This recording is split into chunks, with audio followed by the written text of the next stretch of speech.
So, good afternoon, everyone. And before we begin proceedings, and on behalf of everyone present, I'd like to acknowledge the Gadigal people of the Eora Nation, on whose ancestral lands our city campus stands. And also like to pay my respects to the elders, both past and present, acknowledging them as the custodians of knowledge for this land. So welcome to everyone in the audience here this afternoon, and those also joining us online. Aside from our distinguished guest tonight, Minister Liu Jianchao, I'd like to extend a particular welcome to the Ambassador of the People's Republic of China to Australia, His Excellency Xiao Qian, and to the Acting Consulate General in Sydney, Mr Laurenceson, both of whom we see frequently on our campus here at UTS, and we're very grateful for their support. My name's Ian Watt. I'm the Deputy Vice-Chancellor and Vice-President for International Affairs here at the University of Technology in Sydney. Before we get into the discussion, I'd like to very briefly say a little bit about the Australia-China Relations Institute, or ACRI. ACRI is an independent, non-partisan research institute established 10 years ago nearly in 2014 by UTS. Now, China Studies Centres exist in many other Australian universities, but UTSACRI is the only centre which is devoted to studying the bilateral relationship between Australia and China. ACRI's mission is to inform Australia's engagement with China through research, through analysis, and through dialogue, all grounded in rigorous scholarship. Now today, we're delighted to welcome Mr Liu Jianchao, Minister of the International Department of the Central Committee of the Communist Party of China, to deliver an address, and then to join ACRI's Director, Professor James Laurenceson, in conversation. Prior to his current position, amongst other roles, Minister Liu was a diplomat in China's Ministry of Foreign Affairs, having served as a Chinese ambassador to both the Philippines and Indonesia. And I learned just earlier this afternoon that Ambassador Chen was his successor's successor in that role in Indonesia. Minister Liu also served as an Assistant Minister for Foreign Affairs. Now today's event will begin with an address from Minister Liu, and he's titled it The Next Stage of China's Development and China-Australia Relations. He'll then join Professor Laurenceson in conversation. Finally, there'll be a Q&A segment involving those in the room and as well drawing on pre-submitted questions from our registered online audience. So with all that out of the way, I now invite Minister Liu to give his address.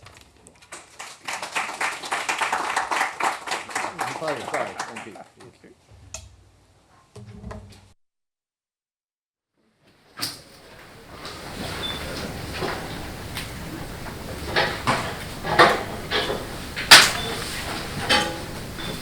Honourable Vice-Chancellor in Award, Director Professor James Laurenceson, ladies and gentlemen, nice to be with you here in ACRI.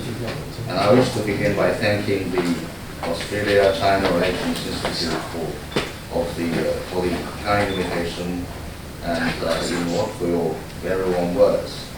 ACRI is Australia's first and only research institute devoted, as we explained, devoted to China-Australia relations. It has long committed to promoting this relationship with an unbiased and sensible attitude, which echoes UTS' motto of think, change, and go.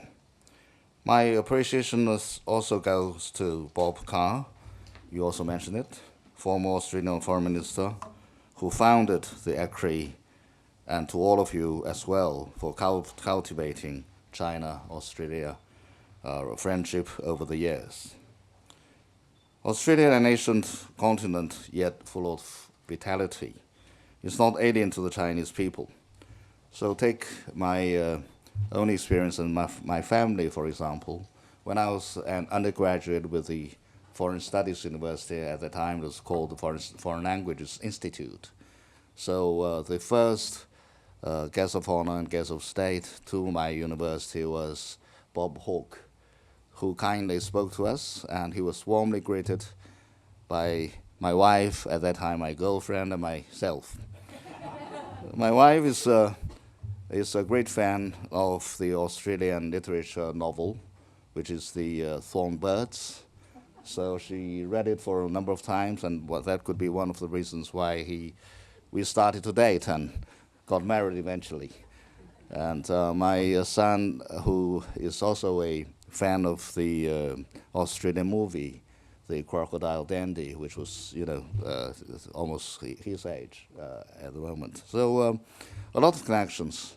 My grandson is 5 years old, and I hope that I could bring him to Australia when he grows a little bit older. So I think that the value that the Australian cherish, which is diversity and inclusiveness, perfectly resonates with the Chinese belief of harmony without uniformity. This is indeed where the root of China-Australia friendship lies. China-Australia relationship was once a pace setter for China's relations with other developed countries. Yet it also suffered setbacks in recent years. The two meetings between President Xi Jinping and Prime Minister Anthony Albanese since the end of last year have charted the course of future relations. The steady growth of a sound China-Australia relationship serves the interests of the two countries and the two peoples. It is also shared responsibility of the governments, political parties, think tanks, and other social sectors of our two countries. And as you have been following the trajectory of China-Australia relations, I guess two questions might be of interest to you. Number one, how China-Australia relations should be managed. And number two, what the next stage of China's development will look like. So I'm happy to share with you some of my views. On China-Australia relations, Confucius once said, one should know the decrees of heaven at the age of 50. As China and Australia celebrated the 50th anniversary of diplomatic relations last year, we should have come to understand that for this relationship to grow soundly, we must never forget how we started the journey and keep the right approach of mutual respect, seeking common ground while resolving the differences, and pursuing mutually beneficial cooperation. To be more specific, we need to work on the following fronts. First, enhancing mutual trust to keep China-Australia relations on course. China and Australia have no historical grievances, nor conflicts of fundamental interests. China never views Australia as an adversary or a threat, and never acts as adversary or threat to Australia. President Xi Jinping once noted, viewed from the perspective of my own country first, the world is crumpled and crowded place perpetuated in fierce competition. But viewed from the perspective of a global community with a shared future, the world is a vast and broad place full of cooperation opportunities. China and Australia need to keep our comprehensive strategic partnership on course amidst the profound changes in the global landscape. With mutual trust, we can help each other succeed and constantly move our relations forward. Second, strengthening cooperation to unleash the potential. Over the past 51 years, China-Australia cooperation has grown from a small stream into a mighty river, adding strong momentum to our two economies and delivering enormous benefits to the peoples. When we established diplomatic ties in 1972, our bilateral trade was only $86 million, and by 2022, $220 billion. China has become Australia's largest trading partner, and Australia one of China's largest suppliers. As our two countries' economic structures and development strategies are highly complementary, the considerable potential for our cooperation is yet to be fully tapped.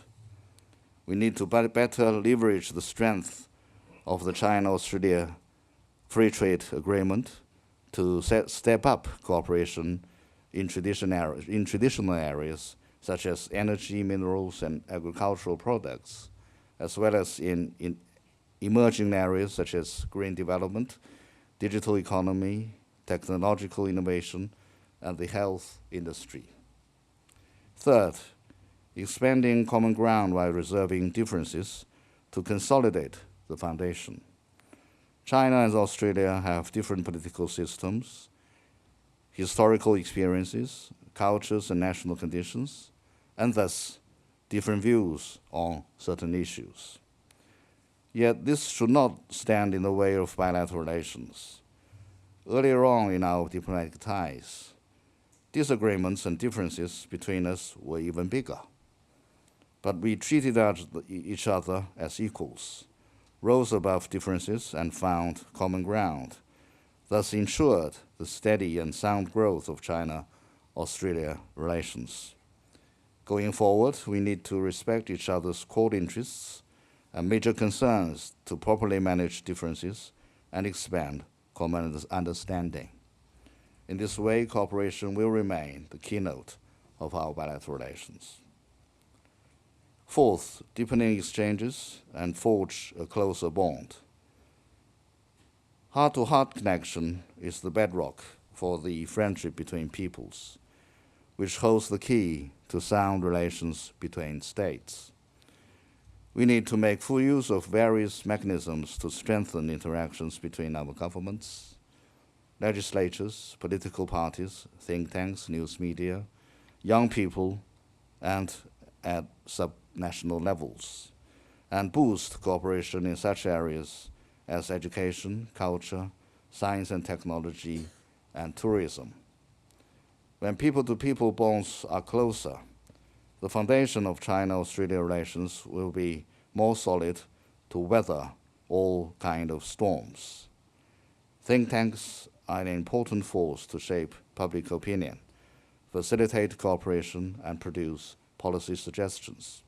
So it is our hope that ACRI will continue playing an active role in this regard to bring our peoples closer together. And now on China's future development. What we are doing at home now is to advance the rejuvenation of the Chinese nation through a path to modernization. It contains elements that are common to the modernization processes of all countries and has unique features of its own. Chinese modernization aims at common prosperity. Development must benefit the people, and prosperity must be shared by all. Through many years of hard work, we have built in China the world's largest education, social security, and healthcare systems. And as you know, that we have lifted over 800 million people out of poverty, thus put an end to absolute poverty that had been with China for about more than 2,000 years. However, China's achievements should not be exaggerated. China's GDP in 2022 was 18 trillion US dollars, 10 times of that of Australia. But in per capita terms, our GDP, was only 1/5 of that of Australia. China will remain a developing country for a long time to come. President Xi Jinping has underlined the modernization we are pursuing is not only for the Chinese people, and we are ready to work with all developing countries to advance global modernization.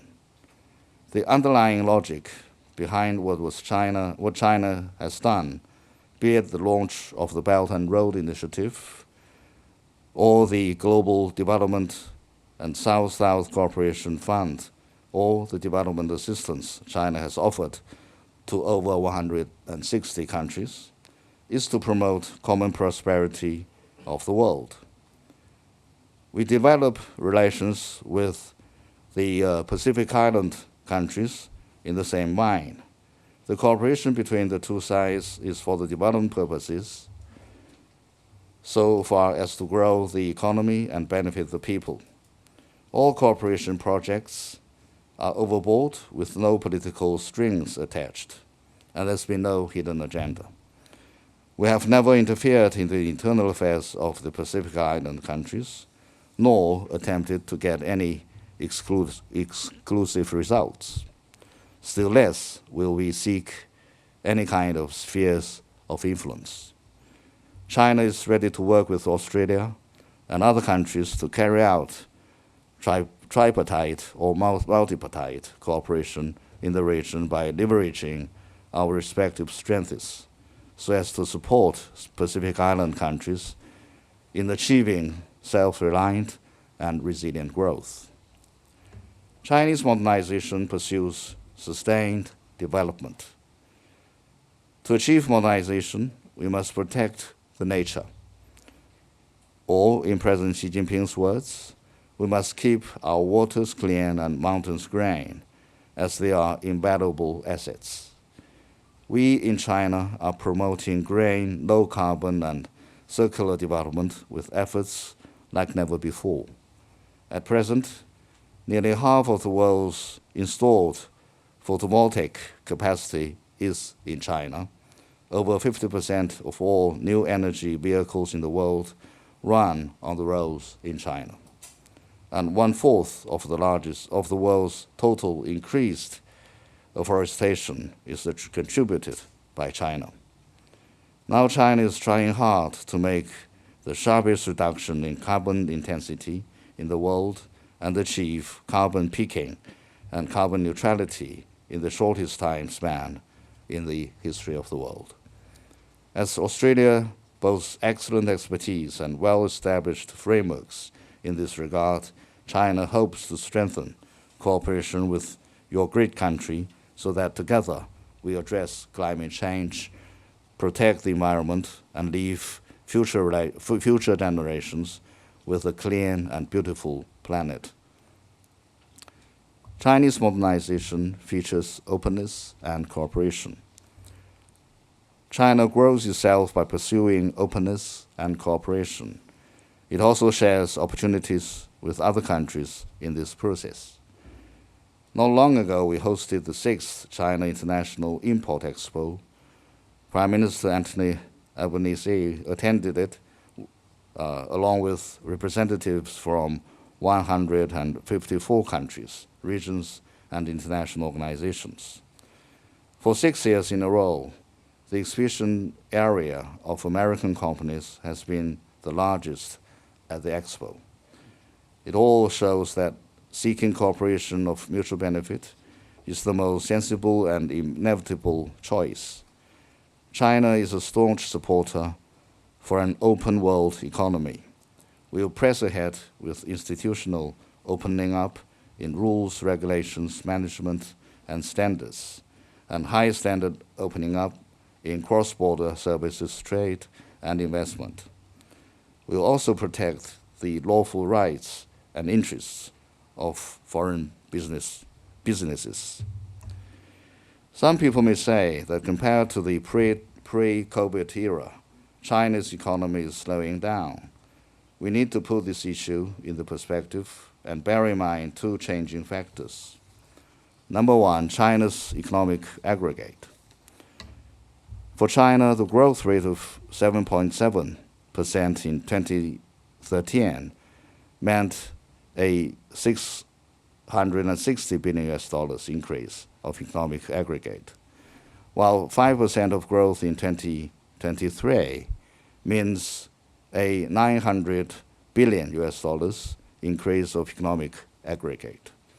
That is to say, 1 percentage point of growth this year roughly equals 1.2 percentage points of the growth 10 years ago. Besides, as destabilizing and uncertain factors in the world economy are mounting, China are all confronted with difficulties in growth as well. The latest World Economic Outlook of the IMF forecasts that the world economy will grow by 3% this year. Developed economies 1.5% and Eurozone 1.7%. And in comparison, China's growth of 5% is by no means a small figure. Number two, the quality of China's economy. Thanks to the new development philosophy of pursuing innovative, coordinated, green and open development that is for everyone, China's economic structure keeps improving with prominent growth in innovation-driven digital and green economy. The fundamentals sustaining China's long-term economic growth remain unchanged. And that is why we are confident about the future and ready to bring greater certainty to this uncertain world. China's modernization is peaceful in nature. Aggression and expansion are not in our genes. For China to realize development, we need peace and stability, not conflict or war. China will not take the old path of colonialization and plundering, or the wrong path of seeking hegemony with growing strength. Over the past 70+ years since the founding of the People's Republic, China has not provoked a single conflict or war, or occupied even an inch of foreign land. And China is the only major country to incorporate its commitment of peaceful development into its constitution.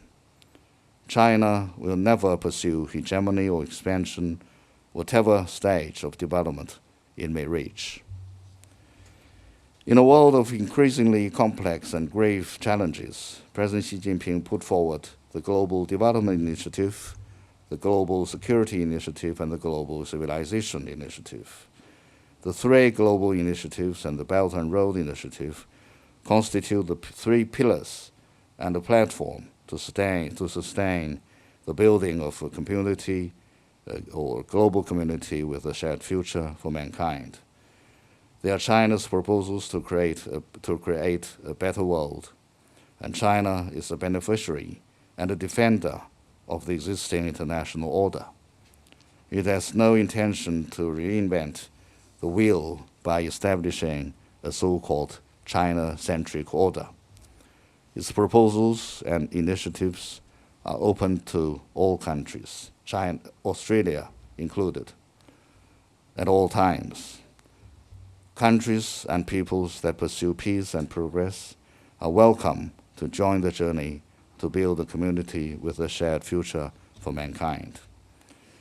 The famous Australian poet Mary Gilmore once said, "I have grown past hate and bitterness. I see the world as one." As a major regional country with global influence, Australia plays an irreplaceable role in the Asia, Pacific, and global affairs. China stands ready to stand up cooperation with Australia to safeguard peace, stability, and prosperity in the region and meet together global challenges. Thank you very much for your attention. Thank you.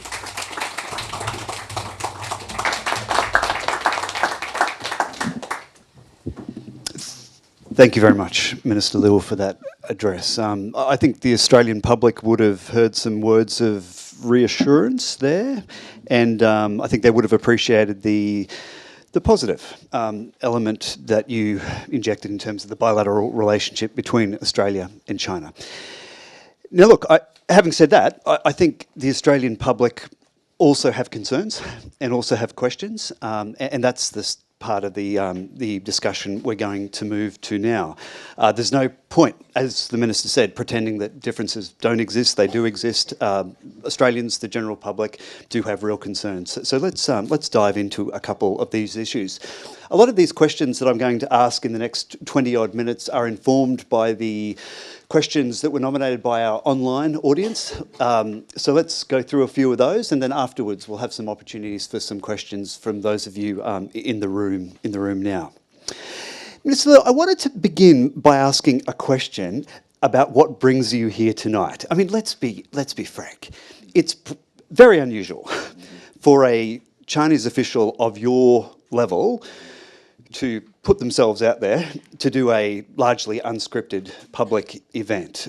Sometimes there are brave Chinese diplomats that do it, such as Ambassador Xiaoqian. He came to UTS last year, but that's the exception, I think. Does it reflect, does your presence here today reflect a concern in Beijing that the West is pushing back or opposing China in a way, and so therefore you need to be more proactive in telling China's story well? First of all, I think that is... Sorry. It's on. It's on already. Yep. Okay.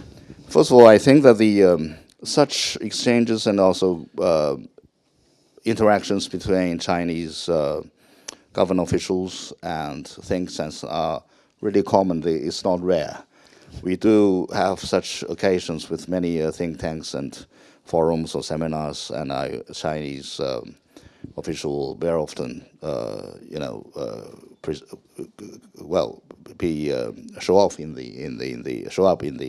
these events. So I think this is a perfect occasion for us to talk to each other after, we have very strict COVID restrictions during the last 3 years. So I think this is the right time for us to sit together and exchange views. And second, I think that I don't really believe that the West is pushing China away. And we have welcomed the comments and even criticisms from other countries, including the West. And as for myself, and just now I cited the quotation from Confucius, at the age of 60, you do understand the mandate of the heaven. And he has another saying, which is, at the age of 60, your ears, and I'm turning 60 next year, and your ears become obedient. But I think that the dialogue is a good thing, and it's also very, very important. So that's why I'm here, and I will be very much willing to listen to your views and also take your questions for the common understanding between us. Indeed, I heard our Prime Minister Albanese, when he was in China, he repeatedly said that dialogue is always a good thing. So I think you share something with our Prime Minister there. Certainly, I think it's a very positive thing that you are here with us tonight, and I think the general public appreciate the opportunity to hear directly from senior Chinese officials. But look, I think there also is a flip side to this. I think it's great that we have more Chinese voices in the Australian public debate. But I think the Australian public also want to hear more Australian voices on the ground in China. So look, let me go to a question to you now from Will Glasgow of the Australian newspaper. And I think the question Will asks is something that many Australians will want to hear your views on. There are around a dozen, as I understand it, Chinese journalists based in Australia. Many indeed are here in the room tonight. Welcome. But there's currently zero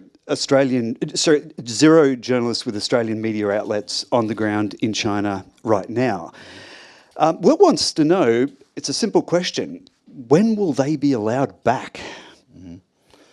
Well, I don't really believe that should be China that allow them to be back. I think that they left China for their own reasons. So, but that we have regulations governing or concerning the press coverage and also foreign journalists in China, which is also a kind of platform how we work with the rest of the world in terms of media exchange. So I think that the foreign journalists are welcome. And I saw my old friend in there who used to be the FT journalist in China.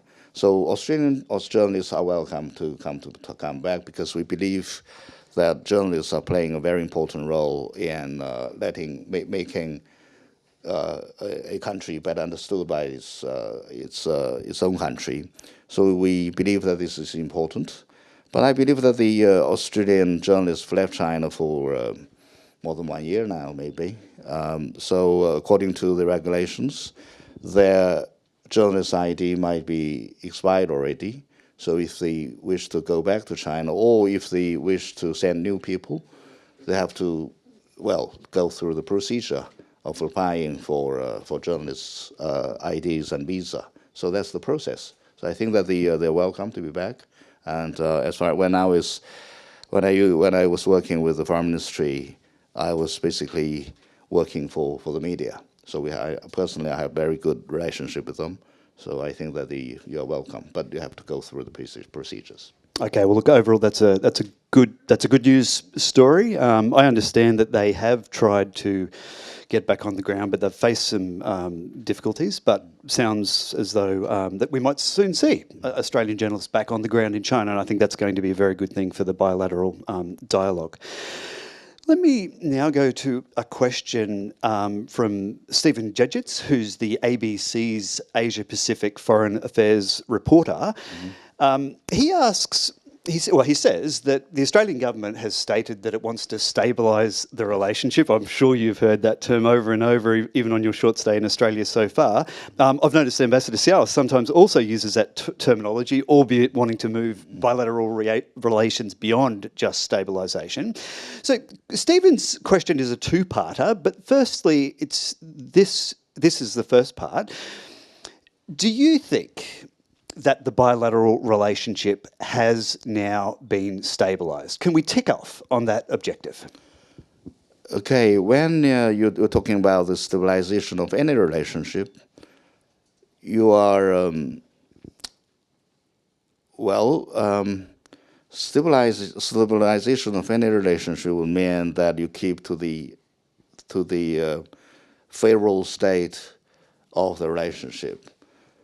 And I should say that the China-Australian relationship was suffering a major setback in the last few years, as everybody knows. And also we are having good relations. China has good relations with many other countries. So we want the relationship that is at any state of a relationship to remain stable favorably, meaning that we want to keep the relationship in good form. But when we say that the relationship between China and Australia needs to be stabilized, we mean that it should not be deteriorating anymore. It should come back to its norms, which is a kind of what we agreed upon on the definition of the relationship, which should be a comprehensive strategic partnership. So we stick to that relationship, to the definition. But we are not that ambitious, after suffering so many years of setback, of difficulties in our bilateral relationship. We need to restore the relationship to its desired state by on a gradual manner. So we need to improve and then stabilize and then to develop. So I think that we should not move away from the definition of a comprehensive strategic partnership. And that's a relationship that needs to be stabilized, and then we should work together to make the relationship improved and then to make it stronger. Do you believe the current Albanese government is living up to the comprehensive strategic partnership? I think that the statements that the Prime Minister stated, I think that they are really for that direction. We are happy with that. But it really takes tremendous amount of work and efforts from both sides to move forward together. Okay. And on that note, the second part of Stephen's question, and I'll link this to a question from Andrew Tillett, who's the Foreign Affairs and Defence correspondent for the Australian Financial Review. They essentially asked, what's next? What's the next stage of this process? For example, Andrew asks, might defence activities, even joint military exercises, be next on the agenda? Might that be part of stabilisation? It's a good question because it was not that long ago. It was only in 2017, don't forget, that Australia and China were in fact running joint training exercises up in North Queensland. In 2019, I remember we had Chinese Navy vessels on friendly port visits to Sydney. So what's next, Minister? Perhaps defence cooperation? Defence cooperation is very important. It's one of the symbols of a strong relationship that is based on confidence and trust. So I believe it's very important, and China is also very proactive on resuming such relationship based on mutual respect and mutual benefit. So I do believe that the military are playing a very important role in strengthening the confidence and the improvement of relations between our two countries. But we need not to deny it, but there are some possible concerns on both sides. And on the Chinese side would be the military presence of the Australian Navy ships in China, South China Sea and other water areas where we have disputes with some other countries. So I think in order to build up such a confidence and trust, I think that dialogue is also important and essential for our militaries to have this kind of exchange. So I think that we have had wonderful dialogues in the past, and also as you mentioned, the joint military exercises for training and for rescue, for many things that we could work together in the future as well. All right. There is one question I want to make sure we definitely get in. So let me just ask it straight away. It's a forward-looking question. And this one's particularly from Ben Westacott of Bloomberg, but I'm pretty sure everyone in the audience online and in the room will have this same question. And that is, do you believe that Australia-China relations can remain strong in the long run? Everyone knows that Australia and China have their differences. There's one view in Australia that says because of those fundamental differences, that the relationship is permanently fragile or permanently brittle, and so that any development can quickly blow it off course. What's your assessment? How much resilience is there in the Australia-China relationship now? When you examine any kind of bilateral relationship, you have to look at so many factors. I think number one, I'm really have great hope for the relationship between our two countries, and I do see very positive and inspiring factors or elements that have been existing and will exist in the future. For number one, we used to be friends, and we are friends. We could be very good friends, for the reason that we don't really have any kind of grave historical conflict or any grievances or any major conflict of interests. So that's number one. Number two, we can really help each other, and we could grow together. And together we can be very strong, and we could be really in solidarity. Number three, I believe that in a world that is moving, I believe in globalization and open economy and open market, and I do believe that Australia has the same belief in the kind of open and free global trading system. So I think that China and Australia really see eye to eye in that respect. So we don't really have many major hindrances or barriers in our bilateral trade. But the only thing that we should be prepared for would be how we should manage the differences that we have. We do have differences with our political system, with many other issues, but we do need to have a understanding heart, and we have to try to understand each other. China has been criticized by Western countries, including Australia, for so many years. But there's one notion in the West that China has been prospered, and China is getting stronger, and the Chinese people is leading a much better life than they used to. So this is the success of a system that China has been pursuing in the last several decades. So what's wrong with that? So there's nothing wrong with that, and that really deserves respect from the rest of the world. And China's growth is not only for its own, it's not for its own, and it's also for the success and also global development of the world. So we do get very positive responses from the developing countries, like from Africa, from Latin America. If you were present at the opening ceremony of the Belt and Road Initiative International Forum, you could really hear get the messages from the international community, from the developing world, how important, how they welcome the Belt and Road Initiative.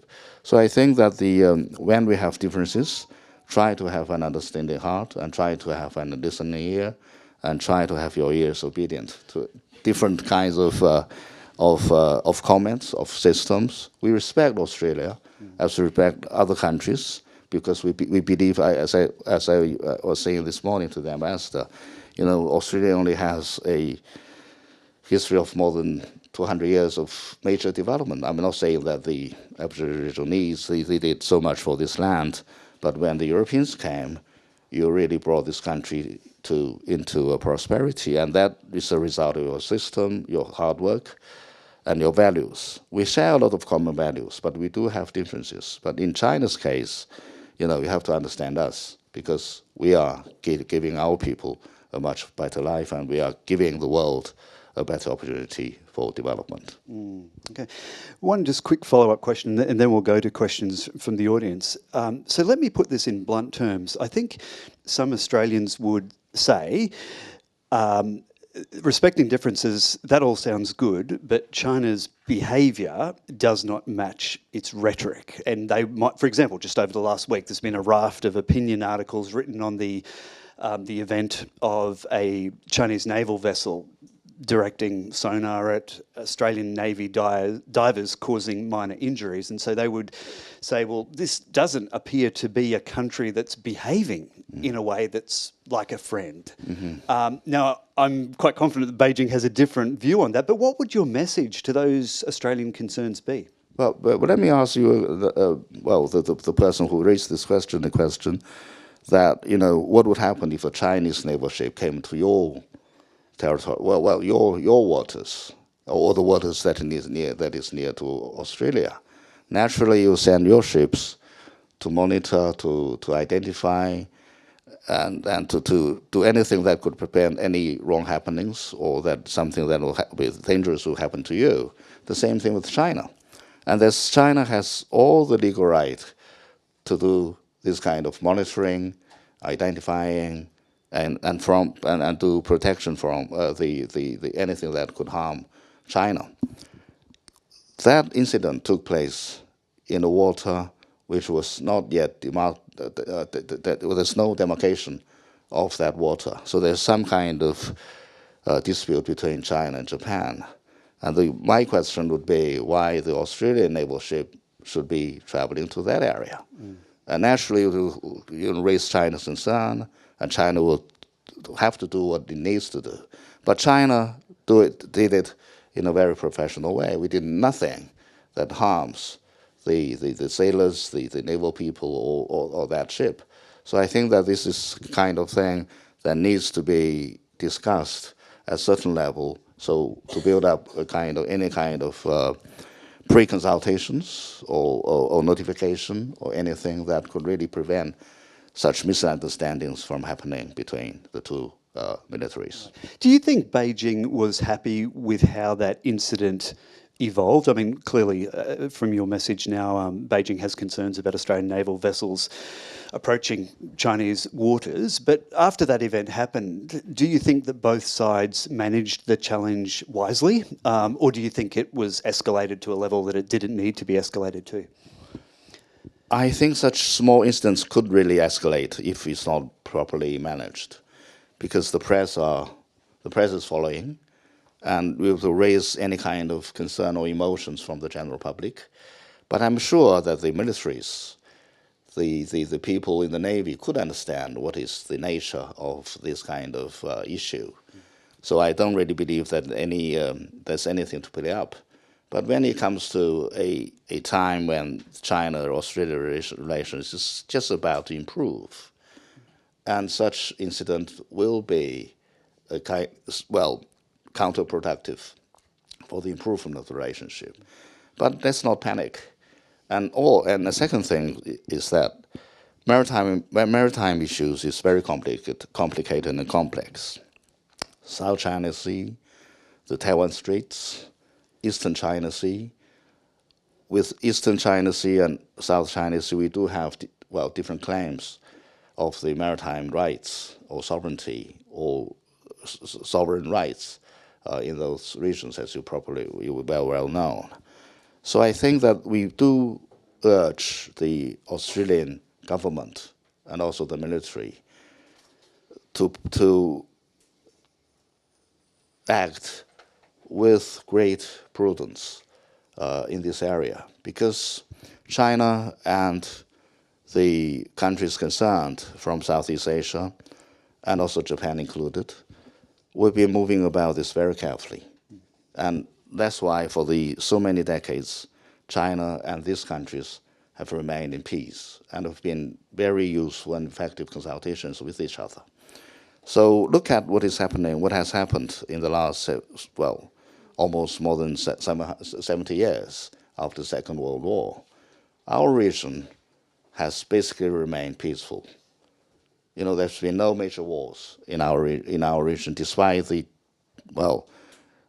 differences that we have, also territorial differences, disputes. But you seldom see any kind of major conflicts. And the only two wars that took place in our region, Asia Pacific, would be the Korean War and the Vietnamese War. And the wars were not really started among these countries ourselves. So I think that this kind of peaceful environment is essential for the economic takeoff for many economies, like South Korea, in China's Taiwan and China itself, and Thailand, Malaysia, Indonesia. So, you know, we've been enjoying peace for so many years. We don't really want peace and stability be disturbed by any factor, internal factor, or any factor from our side.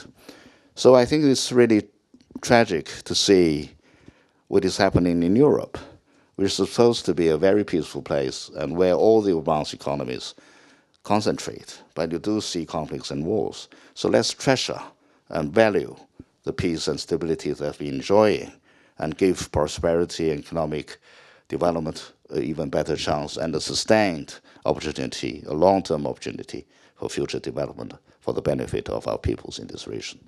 Okay. My understanding of the Australian position is that when it comes to our exclusive economic zone, Chinese naval vessels are actually welcome in that region. So let me just put that on the record. Okay, look, we might go to a few questions from the audience. I'm conscious there's been most of my questions today were posed by men. It would be lovely to have a question from a woman. No, let me go right at the back. Yep. Hello, Melissa Conley-Tyler from the Asia Pacific Development, Diplomacy and Defence Dialogue. So, Minister, you spoke about Australia and China leveraging our respective strengths in promoting development in the Pacific. And I'm interested in this because, you know, when we look at the new mantra that cooperate when we can, disagree when we must, I wonder where the Pacific Islands falls into that. In 2019, I was invited to an event in Hainan which looked at could Australia and China work together more in Pacific development? And the answer at that point was a clear no, you know, given Australian sensitivities and where the politics are. I'm interested in this new stabilised era, whether you think there's any possibility of the first and second largest donors to the Pacific working together in some way that will help benefit Pacific peoples. And if so, how can we achieve that? Mm-hmm. We are happy that China is a partner for the Pacific Island countries in their economic development, and we include them also in the with their agreement in the Belt and Road Initiative. So we help them with the infrastructure, airports, power plants, and so many things, and schools and hospitals. And I think that they are China's neighbors a little bit farther than your neighbor. But I do believe that Australia will also like to see the improvement of the livelihood of the people on these islands. So we have the same purposes. And China does not really have any kind of hidden agenda over these island countries. And China has no intention of, seeking any sphere of influence. We respect the role and the influence of Australia in the Pacific island countries. So, but it could be done between our two countries.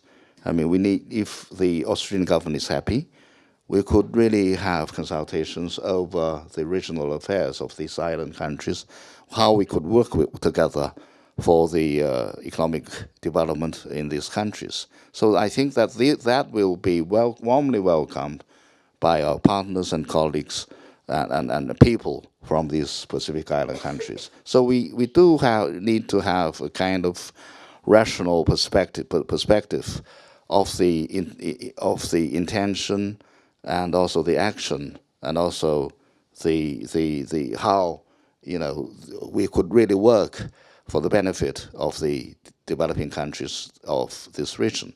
So I think that we could really have this kind of bilateral cooperation in the development of the Pacific Island countries. And if New Zealand is happy, we can include them, or can we work with them as well? So, or any kind of multi-party collaboration on these issues. But we should try not to view China's presence in this regard as any kind of threat to Australia. No, it's never a threat. And China is also warmly welcomed by the Pacific Island countries. We do have regular forums or seminars or dialogues with these countries, and they take a very active role, active approach to all this kind of dialogue and cooperation. So any thing that Australians are not certain with China's partnership with these countries, let us know. So we can tell you what we've been doing with them. So any concern that you have, let us know. So we do respect the interests, the influence of Australia in this region. Thank you. Sounds like an in principle yes. I might just go up to the back there, and then we'll come down the front next. Yeah. Minister, thank you very much. Richard McGregor from the Lowy Institute. Can I bring you back to your comments on the South China Sea? I think Australian naval vessels have been transiting there for decades. Yes. Most of the area, apart from immediate territorial waters, would be international waters for transit purposes. I wondered whether to clarify what you said, that you're saying that Australian naval vessels shouldn't be in the South China Sea at all? No, I haven't said that. No, according to the international law and also the what is that? UNCLOS. China has been acting in accordance with the UNCLOS, and also the South China Sea has always been a peaceful place and also a free travel route for international ships, including the Australian ones, be it naval ships as well. But the thing that we should guard against is that, when the naval vessels of Australia were actually there could be some statements from the Australian government about their concern over China's quote-unquote coercive actions or policies towards South China Sea. And that seems to be justifying the presence of the Australian naval ships in there. So this kind of rhetoric, this kind of statement would give the Chinese people a message that the reason why the Australian naval ships are there was really to contain China. So that is the message that we've been getting.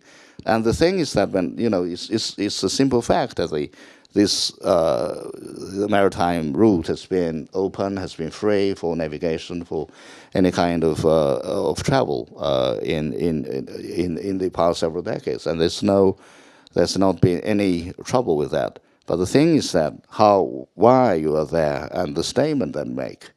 So, and what are the intentions? Because when you are there, certainly China has its interests in the South China Sea, and we have to do some kind of analysis and judgment on the intention of the military presence in that area.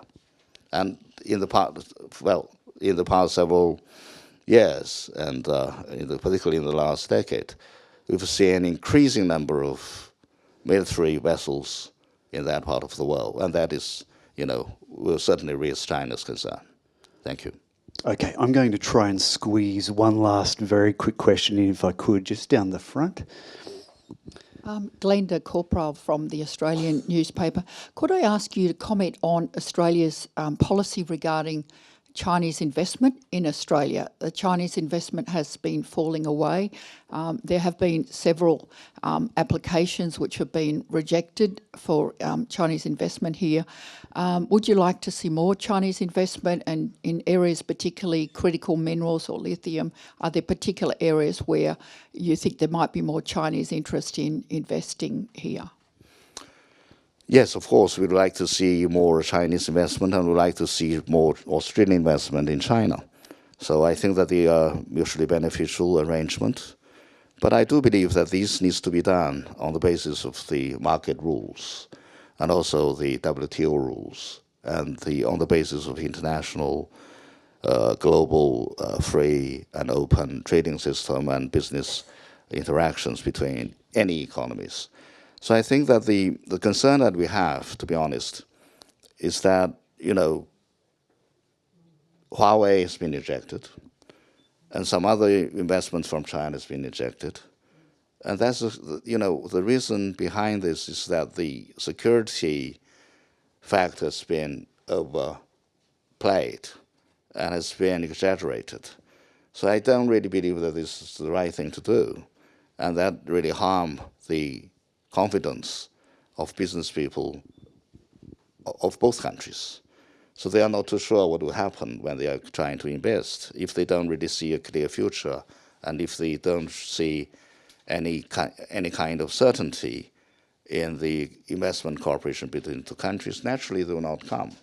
So I do hope that taking the advantage or taking the opportunity of the relationship that is on the way of improvement, we should think twice about the policies, trading, business cooperation policies, and also opportunities between our two countries. Because, when the relationship was sour, it could really harm people's confidence, and it could really lead to some kind of unrational policies. So I hope that could be amended, that could be reversed. I think that could be some rethinking in this regard, so that the governments of the two countries should try their best to pave the way for normal and sustained cooperation in investment and in trade. Thank you. Yeah, I note Trade Minister Don Farrell 2 weeks ago said that Chinese investment was still welcome in Australia's critical mineral sector. I thought that was a significant intervention. Look, let me now invite the Honourable Warwick Smith to the lectern to offer a vote of thanks. Minister Liu, just in case you don't know, Warwick has been called Australia's Mr China. I remember seeing that headline a couple of years ago. So Warwick, to the lectern.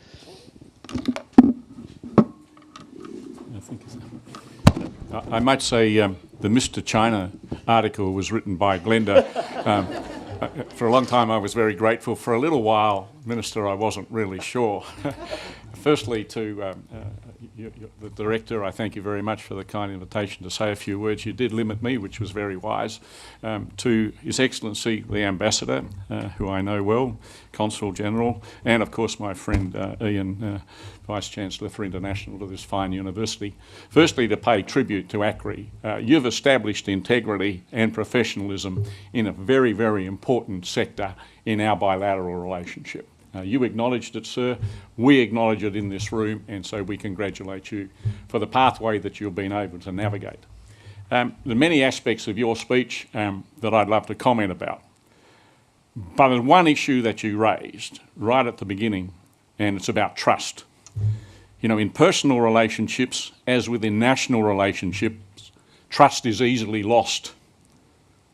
But it's the rebuilding of trust that takes time and energy, and a cornerstone of rebuilding trust at a personal level or a national level is engagement. We had these years where we had no engagement.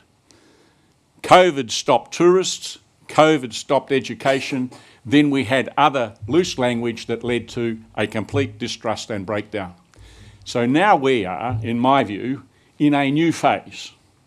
Stabilising, I like the word, but I like the new phase, because I think we're in a new phase. We're looking at new ways to reinvigorate the relationship with a deeper understanding. You talked about respect for your system and institutions, and your respect for our institutions and our values. I actually think that always existed. But a deeper understanding going forward is something that we both need to embrace. Now, for the last 5 years, I've been in charge of on the board in charge of international relations and security for the Business Council of Australia, the 130-odd major companies in Australia, and had many dialogues, public and private, about all of those issues. Many of them would focus on China, because so much of our merchandise trade and other trade focuses on China. We understand the trading relationship. What I saw in Shanghai recently with the Prime Minister was a subtle change in his language, I would claim because he's been well advised. And he talked about Australia being a trading nation, that a trading nation, from its inception, its wealth and its progress depends on open and clear trade. And you said that today, sir, open and clear trade. So we are committed. We have mutuality of relationships spanning now 51 years. Many of us have given many, many years of our professional life to this relationship in many, many different ways. But at its cornerstone, it requires trust and respect. There's a journey ahead of us. You answered every possible question that this professor could throw at you with absolute aplomb. And I've seen the ambassador come to this university and in trying circumstances stay on message and give us a very, very good insight to the feelings, the directions, the future economics of China, all of which us watch on a daily basis, virtually. So there was a lot in what you had to say. There'll be great analysis of your speech today, I can guarantee it, led by ACRI and others, and I know there's other colleagues in the room, so you don't have to read all the reviews, but you will read some of them. This speech will be seen as being a very important moment. You've been in Canberra, all I can say to you, bless you for that.